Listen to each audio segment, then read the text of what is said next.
Downbeat earnings results in the land of Oz, huh?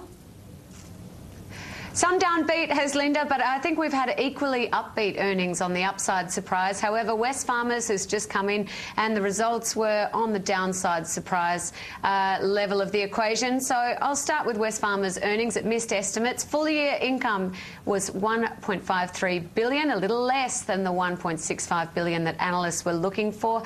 Shares are a little lower in the session, down by 0.8%.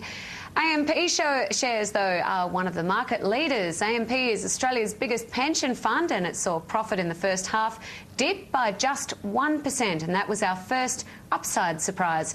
While shares of QBE Insurance are up more than 6% after the nation's biggest property and casualty insurer reported a near 20% jump in first half profit.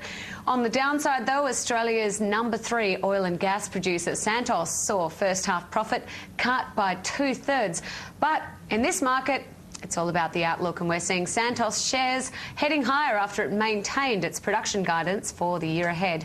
And shares of Lend-Lease tumbling. The developer of the London Olympic Village has reported a full-year net loss of a little over $650 million. And shares of Australian packaging company Amcor are rallying after it bought Rio Tinto's Alcan packaging unit for $2 billion. This is the first time that shares have resumed trading since that transaction.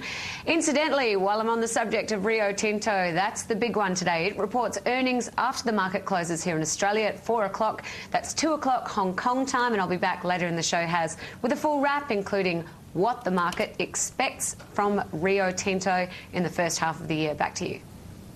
Well, Rio Tinto up 90% year to date. Nice rally for the company. Thank you so much, Heidi.